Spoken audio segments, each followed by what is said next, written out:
Welcome to the BiggerPockets Money Podcast, Finance Friday edition, where we interview David and talk about balancing pet medical bills, starting a new business, and repositioning your retirement contributions to make lifestyle bet. Hello. My name is Mindy Jensen, and with me as always is my rock star kicker co-host, Scott Trench. You might be unaware that Scott is famous as a kicker for the football team of his high school. That's right. I was on a great high school football team. We won states twice in a row in Maryland, which is no slouch. I came up today because our guest David is from Maryland and went to another local powerhouse football program high school called Sherwood. My high school was River Hill, and I was all state as a kicker. Without kicking really any field goals. I kicked one field goal my senior year. I just could kick it into the end zone at a high percentage of the time and get a lot of touchbacks. So, Mindy, thank you very much for the nice intro. And with me, as always, is my great, always has an extra point to make co-host, Mindy Jensen. That was a good one, Scott.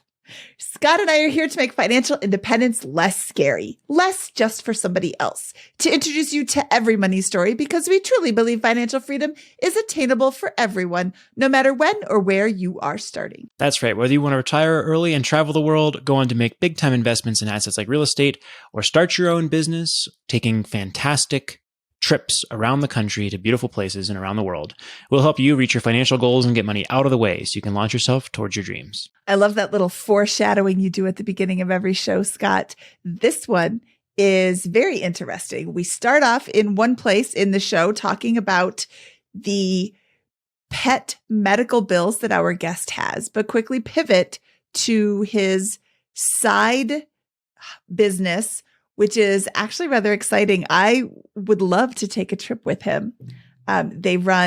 He and his wife run adventure tours, which sounds like so much fun.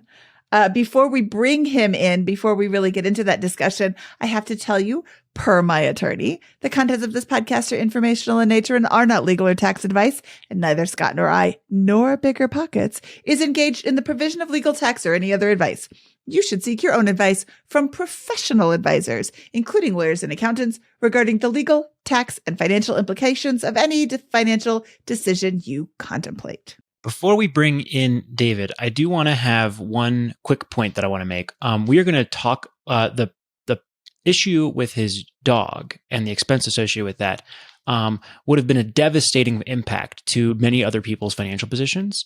We are going to talk about that in detail in the outro, and we're excited to welcome our producer, Kaylin, who is an expert on pet insurance, to come in and talk about some of the nuances there. So if you're interested in that topic, stick around for the outro. We'll have a little segment on that that I think you'll find very interesting and helpful if you're a pet owner. And we have a new segment of the Money Show called The Money Moment, where we share a money hack, tip, or trick to help you on your financial journey.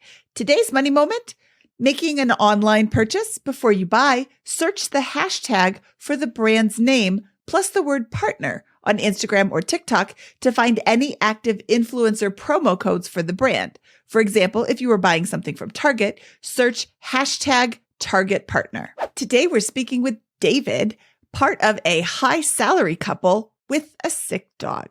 Their high monthly income is currently being dwarfed by the higher cost of dealing with the costs associated with severe pet illness.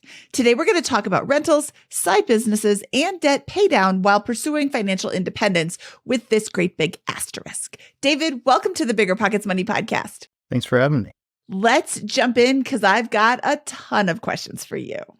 I'm showing in your money snapshot a salary of approximately $10,000 a month split between you and your wife. Monthly expenses currently total $14,926. And that is because we have a pet cancer expense. Are we going to call this an expense of $6,200 a month for the first 4 months of this year? We also have $1,100 in groceries, $481, almost $500 in wedding and events every month. You look like you're about the age where all of your friends are getting married. So that's always fun. That goes down as you get older. Just something to look forward to. But, various other expenses. I don't think anything is extraordinarily high, except, of course, the pet cancer treatments. On the investment side, you are doing fairly well. You've got a total of $71,000 in cash split up between 48 in personal, 15 in your real estate business fund, and 8 in your other business fund. Let's call that your side business. We'll get into that in a minute. Investments for the future, $203,000. Nice job there. 71 in a Roth, 118 in a traditional IRA, and 14,000 in a taxable account. However, we do have some debt. We have 26,000 in credit cards and 14,500 on a car loan.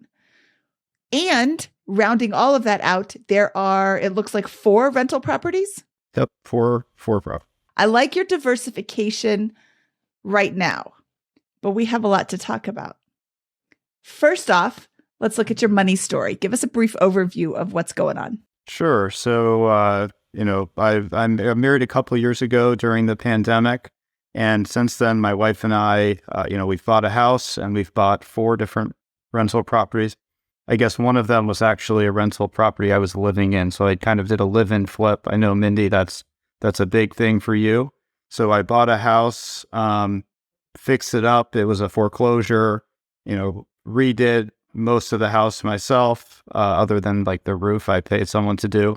And then my wife and I moved out of that into our current primary residence and turned that into a rental. And then so that's also in Maryland where we live. Where about in Maryland? Oh, we're up in Catonsville, near Baltimore. Oh, right. Same county as where I grew up. I grew up in Howard County in Columbia, Maryland. So small world there. Awesome. Clarksville, more precisely. Yeah, right down the street. Yeah. So, so we've been into the real estate investing, have a few properties in the Cleveland area that have been successful. And then recently we've kind of been looking at how do we want to design our lives around hopefully starting a family soon. I don't think both of us necessarily want to work until we're 70 years old and then stop. I think especially with our side business is something my wife kind of wants to move into more and to sort of replace her primary job as we build a family.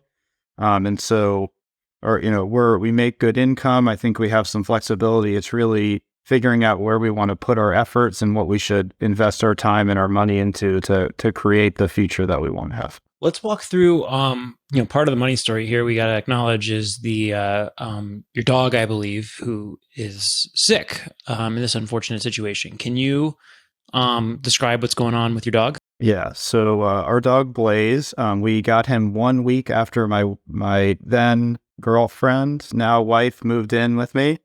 And he's amazing. He's like our child, basically, since we don't have kids yet.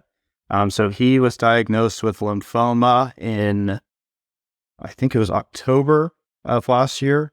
And we had no idea. He was only 3 years old at the time. We had no idea that it's the most common cancer in dogs, and the average age is like 6 years old for a dog with lymphoma. And at the time, we were told there was no cure, so you can try to give him chemotherapy that might prolong his life, and then that's kind of it. But we found out that there's one place in the world, there used to be 2, but it seems like NC State is shutting down their program, that does bone marrow transplants with a 90% success rate in curing dogs if they have a bone marrow donor. So we've tested, I think, 14 or 15 different dogs, which was fairly expensive. We finally just found out yesterday, actually, that we have a match for Blaze. So we're very excited about that. And we'll be flying him out to Washington State from Washington, D.C. With the donor dog to have his transplant next month. And walk us through what this has cost you and your pet insurance situation, because we see there's a line item in your budget for that. Yep. So we had pet insurance for all of our pets through the ASPCA, and it covered $5,000, which when we bought the pet insurance seemed like a lot of money for pet illness. But it's so far I think we've spent about $65,000 or $70,000 through treatment, diagnosing him, which was very difficult for some reason at the beginning, and then the donor matching, and then we expect to spend another $50,000 in the treatment in the bone marrow transplant. And we have found a new pet insurance. The one we're using now is called Trupanion. A little plug for them because it's really a similar price and they have no cap on their payout. So our other dog Trek has that insurance now. So anyone out there with a pet, if you're like us, you'll do just about anything for them. Get good pet insurance. It can make a really big difference. Yeah, I think that's a great takeaway here. I think, looking back at the situation, it's everyone's different. Some people would say, no way. Would I go through with what you've already spent to for my dog? Some people I would spend 10 times that amount and put, and pay it off for the next 5, decades, if that's what it took. So you got to know that about yourself and get the unlimited cap, or the unlimited insurance with the best provider available and shell out for that. If you're one of those folks that are willing to do that. But we're here where we're at. Thank you for sharing that so that other people can learn from it. And my understanding again is that you're $60,000 into this, and you're planning on another $50,000 on top of that for the surgery. Yep, that's about right. And do you have any debt associated with this right now, or have you been able to cash flow or finance all of it so far? We've been able to cash flow it. We're not captured in this as I've been working a lot of overtime, so that's helped a great deal. And then we had some payout from the pet insurance, and then we have a GoFundMe that we've been able to raise a little bit of money for. So right now we're okay. The transplant's going to be a bit difficult, but we've gotten this far, so we're going to make sure we get him over the line. Okay, so what are the biggest things that we can help you with here today? Because when I look at that, this is a crazy expense. I've never heard of a pet situation that has cost this much, although I'm sure they're out there. But you cash flowed it so far, and you can cash flow it again. You have by my calculation, you've got $15,000 in real estate cash, $8,000 in your business account, and $48,000 in your personal account for $71,000. So a couple of quick reallocations, and you're still left with $20,000 in cash to cash flow it.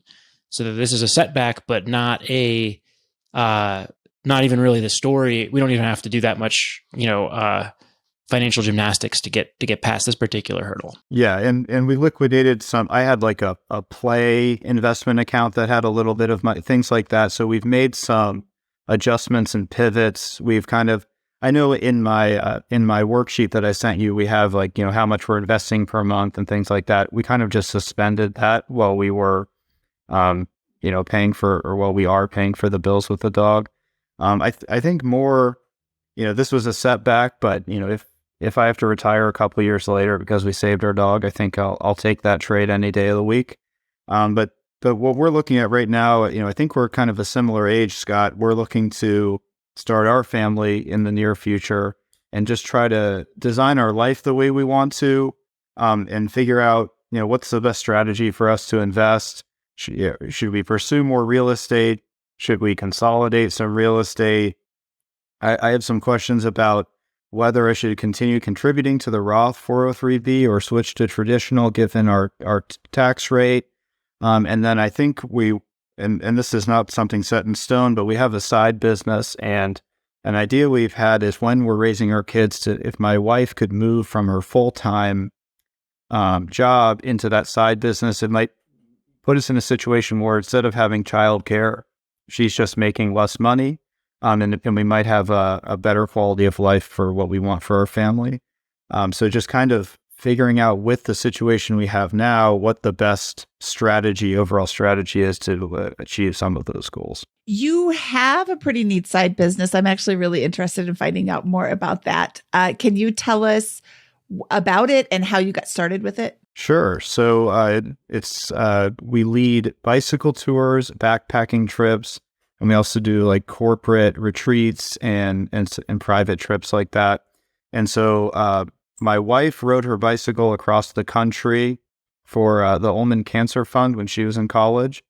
And around a similar time, I rode my bicycle from my aunt and uncle's house in Los Angeles to my grandfather's house in San Francisco. And so we both kind of found this bicycle touring thing. And then we got together, we rode our bikes across France, we got engaged backpacking in Scotland. It's kind of our big hobby.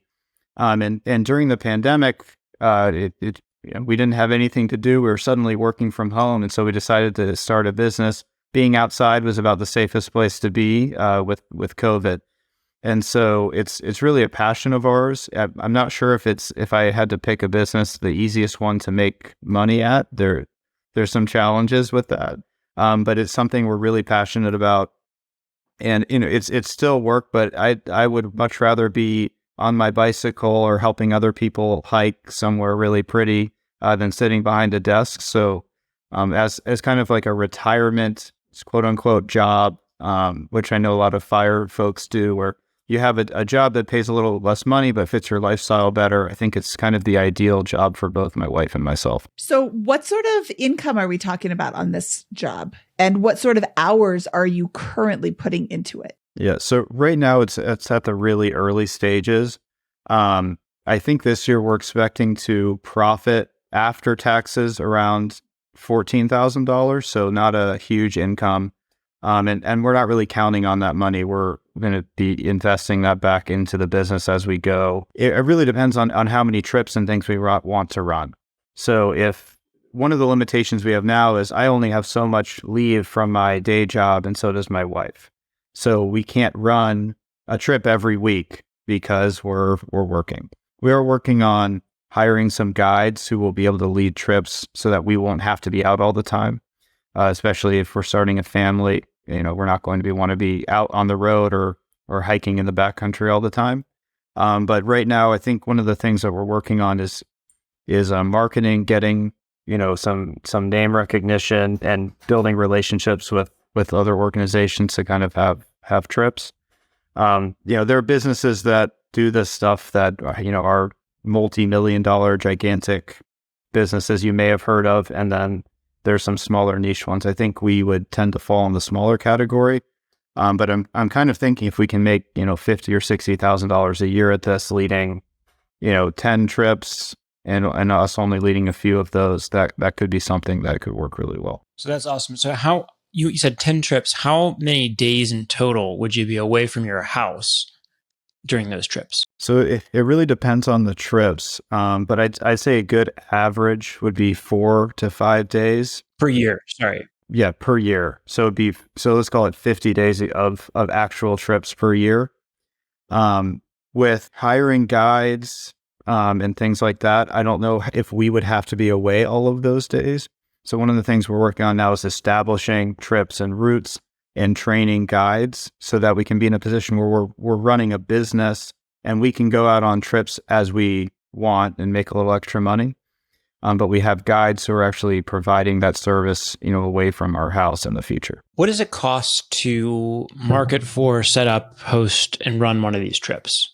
How does the cash flow work, for an example? Yeah, so that's something we're figuring out. So the baseline cost is we have to run a website. Our insurance is pretty expensive because if someone gets hurt, you have to have insurance for that. They don't just sign their life away on a waiver? You do, but apparently those waivers are meaningless, is what I've been told. So,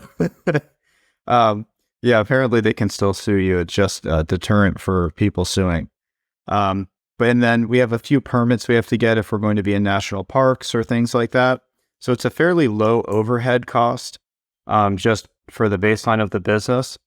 Where we're trying to figure out is, do we market on Facebook or on Google? How we're marketing in person. So we're both lifelong triathletes. We've done tons and tons of triathlons. We're very connected in that community. So being out in the community, talking to people, getting people excited, establishing relationships, it's really so far it's been more of a time commitment than a cost commitment. And we're a bit limited just because we have day jobs and we've been taking care of a sick dog, which has been a time suck as well. But basic, to answer your question, I think to set up a trip, $1,000 to $1,500 initial investment is probably a ballpark right now. Awesome. And what's the revenue for that trip? It ranges. So we have trips that might just be an overnight. So your revenue will be somewhere around like $4,000 or $5,000. And then we have trips. I'm leading a trip in a few weeks that's 9 days long. And so if we fill that trip, the revenue might be $20,000 to $40,000. So there's kind of a range. And then the corporate and private trips tend to be around 10 to 20. Ooh, how do you get the corporate and private trips? That's what we're really looking at right now. We did one last year. We have another one this year. And then private trips as well. We have just people that we're working with. I think that's the niche that we want to move into, because it's, especially the corporate trips, it's a group. What they want is to give you a call, not have to think after they make the initial decision. You take care of everything for them, and they're willing to pay for that. Our costs are a little bit higher to run them, but they've been really rewarding, and they've been a lot of fun. So I think that's a direction that we would like to pursue. So how did you get your first corporate or private trip, and how can you replicate that? And that's not really something that I need an answer to. That's something that you should be thinking about, because then you're not trying to get one-off people to sign up. You're just selling the whole trip, and they're supplying the people. Also, people already know each other, so it can be a more cohesive trip. It can also be a way worse trip if Betty from accounting doesn't get along with Bob from sales. What is the seasonality with this business? So it tends to run. Our trips tend to run from about May to October. Although I do have a dream. I've ridden my bike across New Zealand, of taking some Americans out to New Zealand for a cool trip like that, which would be our winter. But it is pretty seasonal. In mostly summer and fall tends to be when people want to go out. Okay. So what's the theoretical maximum for this business we just talked about? I'm seeing numbers in the $200,000-$300,000 revenue range. If you can book out that season. Yeah, I think if we dedicated and went full time and were successful, I think we could make $200,000-$400,000 if we built a big business. I'm not 100% sure if that's what we want or not. That's kind of a discussion my wife and I have been having in the short term, because if we're having young children, being away can be difficult and things like that. I think our goal is more in like 5 to 10 years having a business that's growing.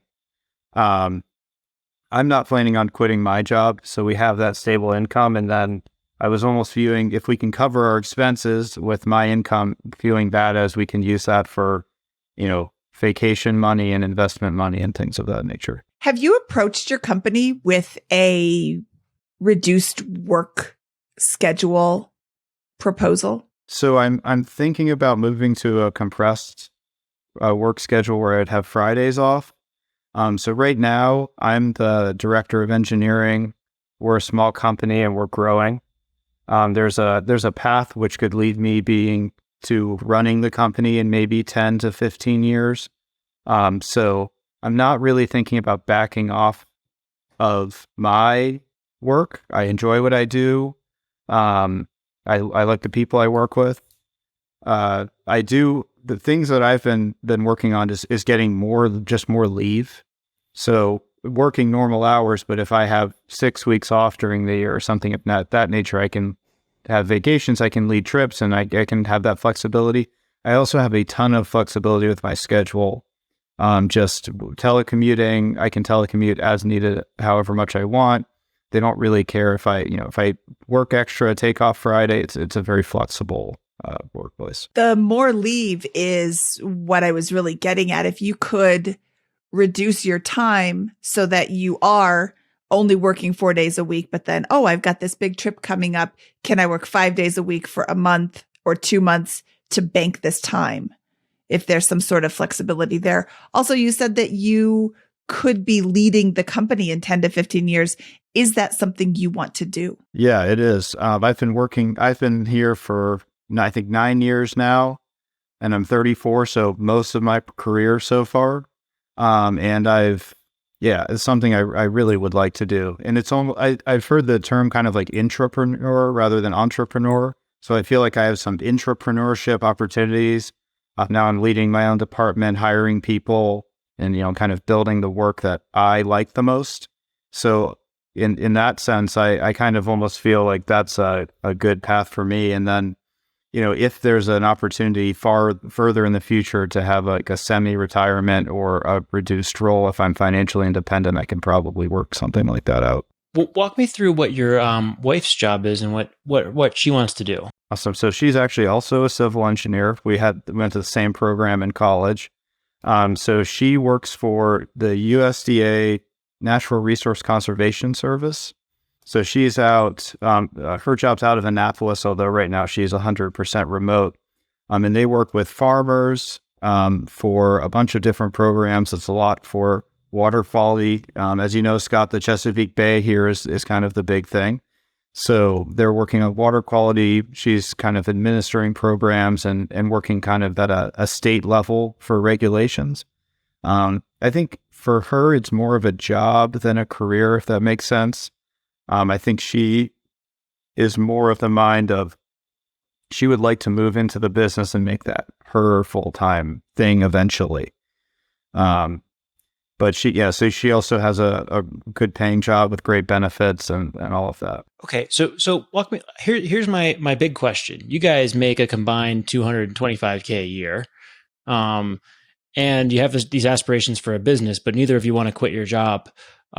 So like which is it? How do we help you from a directional standpoint with this? Like, you know, there's a lot of paradoxes here today. You've got this dog that is sick, and that seems like a big issue, but you've got the cash to cover it, and you can just work extra to cash flow it, and that's where your values are aligned. And then you have this business that seems like a great idea, but you also have these jobs that are a great idea. So we're kind of choosing between several different good options here, and I'm not really able to tell which way you're strongly leaning from these. What is your instinct, and what do you want out of the next phase here? Well, if you told my wife she could quit her job tomorrow and do the business and it would be fine, she would say, "Great, see you later. I'm done with my job." So I think there's a pretty strong feeling there for her that she would much rather be working on the business. I think there's a little bit of our lives are comfortable and we're making good money, so it's scary to commit more time and energy to the business or like leave the job and work on the business before it's making money. I think that's probably a little bit of a fear-based, we're kind of slowly building it. And also everything with the dog going on this year, we cut back from the expansion that we were planning with the business. But it's like I look at the spreadsheet and it looks pretty good, but we're not financially independent. I don't feel like I have especially if my wife wasn't working, we wouldn't have a ton of extra money to invest and do all these things. We'd really only be just about paying our bills. And so I'm trying to figure out how to make that happen in a responsible way, I guess. I think the big elephant in the room is the dog medical bills. And until those are done, there's not going to be a lot of flexibility, because if she's not working, you can't afford those dog medical bills. That's the bottom line. So that we'll have to get past that. But then once we're past that, you've been cash flowing that so far, and you do still have a lot of cash on hand for what looks like the remainder of the bills. It doesn't look like you're going to be taking on any more debt with regards to that, unless something else pops up. Is that accurate? Yeah, I mean, the cash number is a little deceiving because our credit card has a high balance right now. So I take $26,000 off of that cash total. But I think as a general statement, we can get through the dog bills. And that's, I guess, really the question for me is, okay, we've gotten through the dog bills. We need to rebuild our cash reserve a bit. Now what do we do? I think we both kind of felt trapped for the last year just dealing with this and not being able to do anything else. Yeah. I don't want to be like, I'm not trying to be mean about it, but you are trapped. This is a choice that you have made. And then in order to fund that, you need to both continue at your job. I think a great thing for her to be working on right now is looking for more of these corporate and private clients. That seems to be a really great way. It's a high generator. You're not out there trying to sell individual tickets to everybody. You're just selling one trip. If she could add one of those this year, add 2 more next year, slowly start to ramp up, that'll cushion your cash reserve, help pay off that credit card, which we have not talked about yet, and get you to a point where she could potentially leave her job. But until that ramps up and the dog bills end at the same time, I don't see a path for her to leave. I potentially see a path, Mindy. So look, your situation is you have $71,000 in cash. You got $26,000 in credit card debt. Everything else is good debt. It's all home mortgages or what I presume to be a low interest car loan. Is that right? $14,000. Yeah, 0% interest. That's the only reason we had a loan. It's a business vehicle. So we're to be able to depreciate it, and then we'll be able to write off mileage when we're done. And just to clarify, the credit card balance that we pay it off monthly, we just had a gigantic bill for the dog this month, and that's why it's $26,000. But it'll be paid off with that cash. And is that part of the $50,000 coming up, or is that part of the $60,000 recently spent? That's part of the $60,000 we already spent. Okay, so here's the situation. Absent the dog, you guys are accumulating. By the way, your estimate here of $10,000 a month coming in and $15,000 going out is incorrect. You are clearly bringing in much more than that. You guys are bringing in $225,000 per year. So you're bringing in closer to $18,000 a month pre-tax, and post-tax it'll be higher than $10,000 a month. You're also not including bonuses, right? And not including the small amount of income you do have from your trips. Is that correct? Right. Yes. So the number of the 10,000, that's our take home checks every month. After we because we're putting all of our investment through our 403Bs and through the TSP is all into Roth. So we're paying taxes on that. And then we also have an FSA and, so whatever other things. So that is our actual take home pay per month, not including bonuses or overtime or anything like that. And so most of that's after tax, and that's an allocation decision. If you wanted to, you could be bringing home $14,000, $15,000 a month post-tax, right? So, or they're about $13,000 to $15,000 post-tax. So right now you're spending $7,000 or $8,000 plus the $6,000 a month for the dog, or $6,500 a month for the dog. So that is going to go away. Once we factor that out, we say, okay, you have a choice here, but you're going to accumulate about $50,000 a year in cash between the two of you with your current jobs. And your job alone comes pretty close to paying for your expenses. So if I take all that in mind, you're going to have in the next 12 months, $50,000 coming out of your position. That knocks your cash position from $71,000 to $21,000, right? You've also got to pay off this credit card debt. That puts you negative $5,000 into the red here in terms of total cash. But you're going to accumulate $50,000 if you so choose, and you can allocate that however you wish, to the Roth, to the FSA, to the HSA, or to your cash position. And based on your circumstances, my thought is you just allocate that to your cash position right now. Stop the contributions for a little bit. You have a set of choices here and a set of priorities, right? You think that this business is a good idea. Your wife would rather do it than work her current job. You've got a clear path to making potentially six figures, if not the first year, in the second or third year from this business, maybe $200,000 to $400,000, and it's what she wants to be doing. So my thought is, by this time next year, you can be sitting on $50,000 in cash. We're past, way beyond the dog situation, and we're gearing up for the first full season in your new business. I don't see why you can't do that. You've got a great situation there.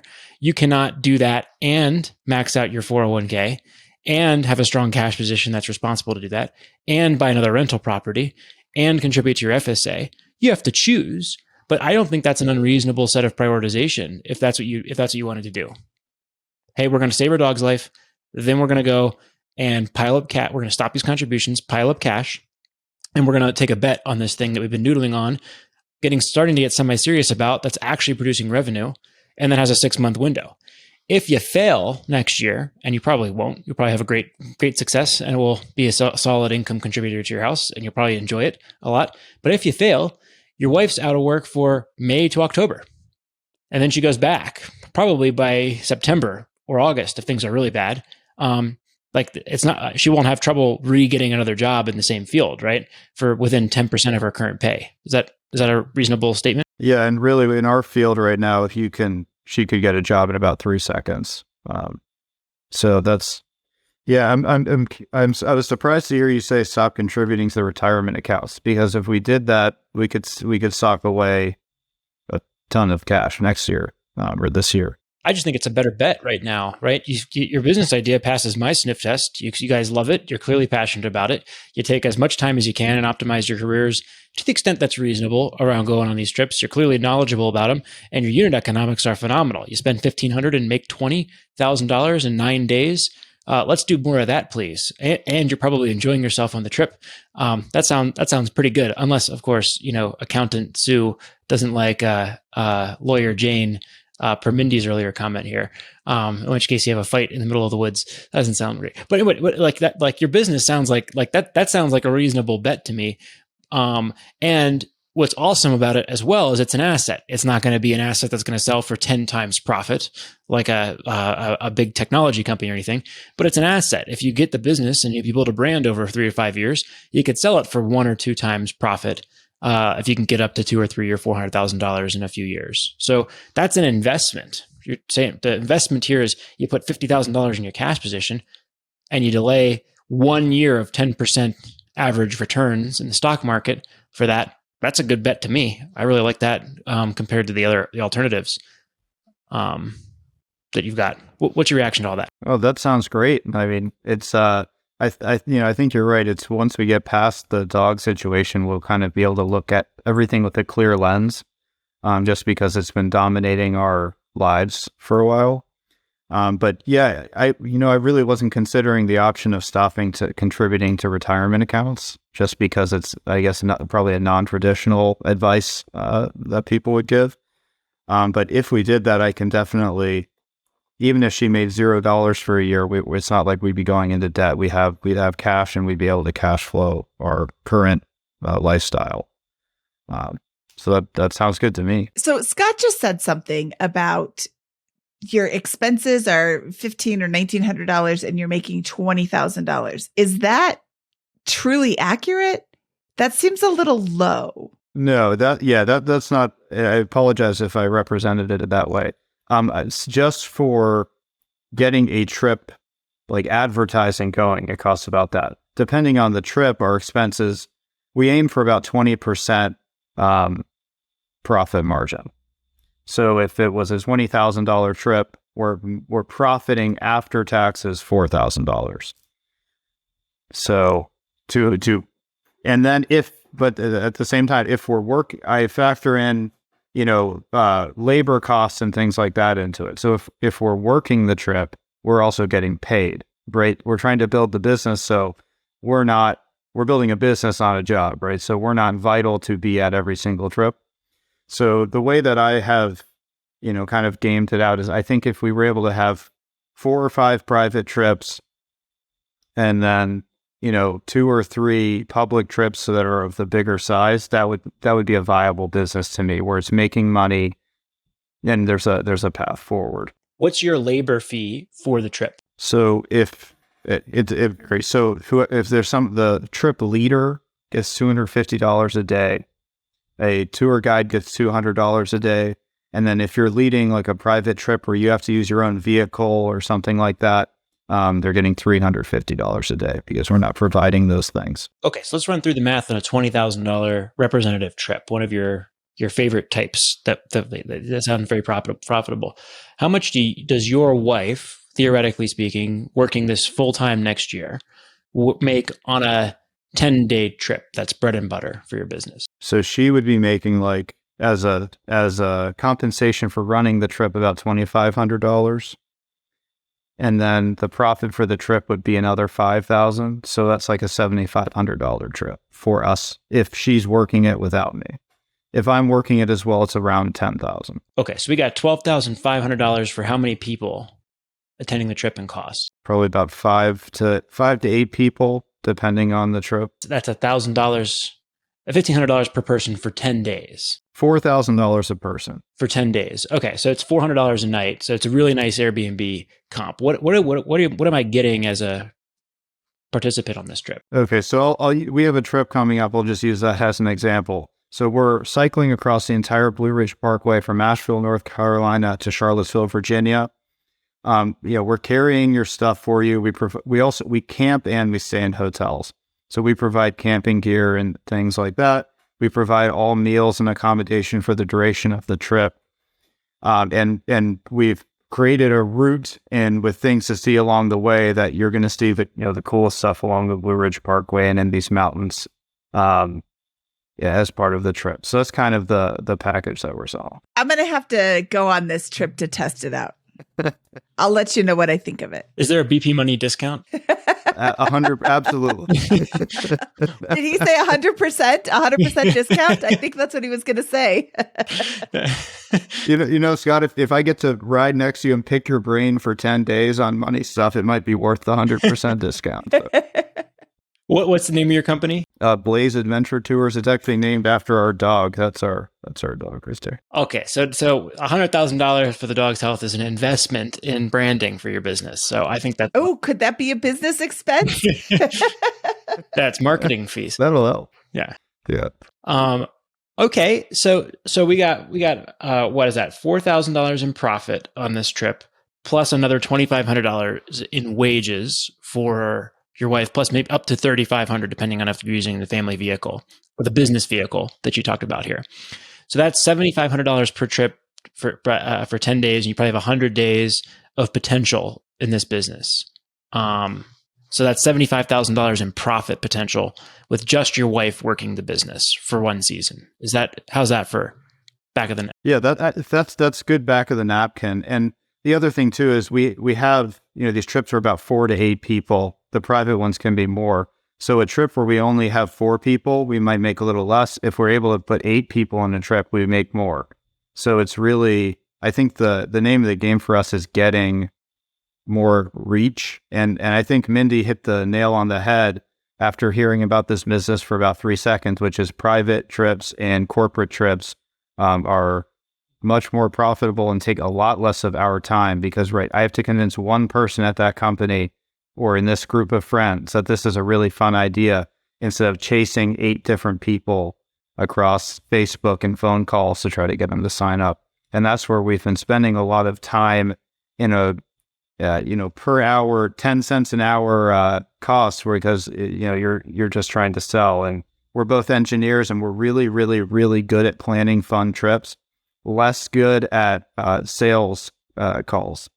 So I think, Mindy, that's a very astute point, is that we should move towards the private trips. But let's go back a second here, right? Your maximum potential profit from what I just described is $75,000 per season. You're saying it could be a little bit more. Do you think it could be double, 150 grand? And that's if you're working all 100 days of the summer, right? Yeah, probably closer to 100. But where it becomes, I think, more profitable is when we start having guides. And so trips are running that Meredith doesn't have to be out of the house for. And I think that's the ultimate goal, is that we have 10 guides and we're running 20 or 30 trips across the year. And maybe Meredith and I are at 2 or 3 each, where we have an important client or we're establishing a new route or something like that. So perfect. So that's, I think, the challenge, right? I see no reason why this seems like a good idea and worth testing, right? You're going to look back in 30 years and say, I'm glad I tested this idea, even if it goes poorly, instead of had another 30 grand in my Roth IRA at this point in our lives before we have kids and all the other stuff that might come up next, right? For that. So I think it's a way better bet to put the cash into your savings account for the next 12 months and prep this thing and really give it a good shot next year. In my opinion, it's just a good bet from what I'm hearing. But that's it, right? Is how does Meredith, your wife, really dial in on the unit economics, find the profitable trips, try to get at least 50, 60% occupancy, right? She's going to be traveling a lot that summer, right? If this goes well for herself, and get at least 1 or 2 guides on board for this, right? Likely really outdoorsy college students who can do this during the summer, for example, right? But how do you get that and make sure that those trips go well and that we've got good unit economics on this? And if you got something viable, you can scale it. And then I think the other part of it is, what are we going to do in the off season? There's only so much you can do to market this thing in the off season. So many amount of bookings. It's clearly going to be a part-time job. You can check your email once a day, and book these things as far in advance as you can get. But I think that there's opportunity to de-risk the situation by finding some sort of seasonal off-season work. Perhaps New Zealand, but I think that's unlikely given the fact that you're working a full-time job. That'll be hard, right? To have one of you in Maryland and the other in New Zealand for all of the winter. So yeah, maybe there's a vacation or something there. But I think that's the game, and I think there's a clear path. I think that getting you started with that, you'll be able to find ways to do that if you spend the next year really honing your numbers, sharpening your pencils, and preparing your cash position for it. Yeah, I think that makes a lot of sense. And it also is one of those things where hearing you say that makes me smile. And I think when there's things like that, you can feel when it's a good idea. So I like that a lot. I'm going to ask, do you have a social media presence, and specifically Instagram? Yes, we have an Instagram. Okay. On this next upcoming trip, take a ton of video, take a ton of testimonial videos, take like videos of people riding their bikes past you or hiking or whatever it is you guys are doing. And those should be your off-season work. This next off-season is to get good at video editing, or find somebody who is good at video editing and really make it look like you have the most fun place, the most fun trips, the most fun. Like, why would I sign up with your company versus another company? Maybe your company is the cheapest, or maybe your company is the best. What makes it the best? I've done one ride, and having it supported was the best. I don't want to carry my own stuff. I do a lot of hikes. I live in Colorado. There's a lot of things that appeal to a lot of different people. Maybe somebody would want a cheaper ride that they have to pack their own stuff on, or, different options. I think an epic brainstorming with your wife, with some of your best guides as you're going along in the off season, could help 2024 be even better. But I like what Scott is saying. I didn't consider that you had, I didn't do the math in my head and consider that was after your 401k contributions, which is why I said I didn't see a path for you to be able to do this before the dog was finished. The dog medical bills were finished. That sounded horrible. This is exciting. I'm excited for you, and I'm excited to go on this bike trip. When do I come out there? When does it start? June. We'll see you in a month. Oh, wait, I'm in Hawaii. Okay. I'll check your schedule. What I think is fun about this and your story and the Finance Fridays in general is it's all about what you want and what the most expedient, reasonable way to get there is. And you didn't come in and say, I want to have financial independence at the earliest phase possible, or the biggest pile of net worth in my retirement accounts at age 65. You said, I want to start, my wife, I want to create a situation where, or what we got to was, I want to create a situation where my wife can run this business full time and take it on from a reasonable situation. And your situation is really strong. You guys earn $225,000 in income, probably not including the side income that you have for your business, and not including annual bonuses, which I think are probably a part of this. Is there an annual bonus for you or your wife? Yeah, it's not a big number. It's probably around $5,000, but I kind of don't count that and just use it for emergencies that pop up.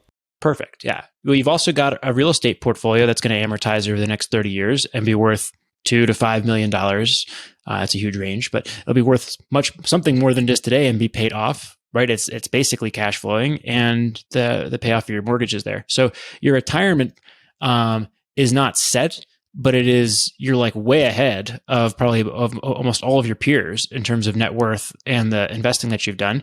And it seems like it's in a sustainable position. So to me, that screams, stick it all in cash and bet on yourselves, right? All you got to do is beat a 10% annualized ROI with this business. I think, odds are you're going to lose of half a year earnings at most in your first year. That's your downside, and your upside is within 5 to 10 years, you built a business that generates a few $100,000. or a couple $100,000 a year, and is worth 2 or 3 times that amount. So that's a good bet to me. I'd make that all day over the Roth and an index fund. Yeah, that sounds good. It's a lot more, camping's a lot more fun than looking at my Roth balance anyways. So, and then max the Roth next year. I've heard you say this before, Scott. I think I have found the best HELOC in the entire world. So I'll bring that to you. It is a 15-year draw period and a 15-year pay down period. And it's for investment properties? It's for primary properties. So. Okay. And which bank can you get this through? Mid-Atlantic Federal Credit Union. Mid-Atlantic Federal Credit Union. They are not a sponsor of BP Money, but David is endorsing them. So go check them out. I certainly will after this episode and see what kind of options exist there. Yeah, that's how I built the portfolio with my last residence. I fixed it up, took out a HELOC, started buying rentals and burring them. So they were great. Awesome. And you built a nice solid portfolio in Cleveland is what you said, I think. Yep, just outside Cleveland. Well, David, you're crushing it. Lots of good options here. We're so sorry to hear about Blaze and glad that he is on the path to recovery and you've got a good prognosis here. We're sorry it's so devastatingly expensive. And very optimistic for the future with to see how this business goes. You'll have to let us know how it turns out and what you guys decide to do heading into next year. Yeah, we'll do. And I'll see Mindy out there pretty soon, right, Mindy? Yes. I'll be the one that looks like this. All right. Thank you, David. Thank you, David. We'll talk to you soon. Thanks, guys. Hang up. That was David, and that was kind of exciting. But Scott, I think we do need to address the elephant in the room or the giant dog vet bills in the room and talk about pet insurance. I think it fundamentally comes down to a choice. It's either you're one of those people who can set a limit and say anything over this amount, and I'm not going to fund it. And plenty of pet owners have that mentality. Nothing wrong with that. That's how some people choose to approach that relationship. And other pet owners, probably like my wife and I, there's no limit. Fred, our kitten, who we're smitten with, had an issue, and we spent $3,000 to resolve that issue. And so, if you're in our camp, and probably would be willing to spend whatever it took to restore the health of your family member, you got to have insurance that can cover it. We didn't. Luckily, it wasn't $100,000. But I'm excited to learn which insurance to pick because that makes a big difference. And with that, I'd like to welcome Kaylin, our producer, onto the show. Kaylin, can you give us an overview of the options that pet owners have with insurance, what you've chosen personally, and where you would advise cat and dog owners, for example, specifically to look in that world? So I actually just got a very sweet corgi puppy. So this sent me down the financial rabbit hole of how do I best position myself and having a new family member. So the backstory here is that my boyfriend has a special needs doggo. And so Zoe has she's like a $30,000 dog at this point. And so he's only had to pay 10% of that because he chose a really great pet insurance. And so it really varies between breed is what I learned and age. And if they're a mixed breed versus a purebred, I do have a purebred Pembroke Welsh Corgi. So they are a little bit more expensive. What I found is Trupanion is great. The one that I ended up choosing that I found the most cost effective was Healthy Paws. And for Walter, the Corgi, it's $60 a month, $250 deductible, and it covers 90% of his vet bills. So that's a pretty substantial amount if he ever were to have an issue like our other dog has had. So I highly recommend it to people. You can just go in and do a lot of researches. Pumpkin is good. Trupanion is good. There's a lot of them out there. I just found that one to be the most cost effective.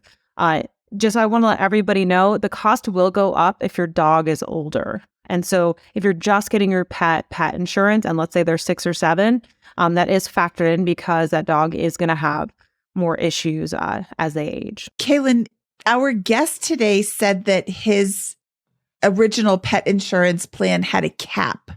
Other than a cap, is there anything else that listeners should be looking at in pet insurance? Yeah, that's actually a really good question. So other plans may cover things like dental, or it may cover part of wellness visits. I looked into some plans that actually did have that.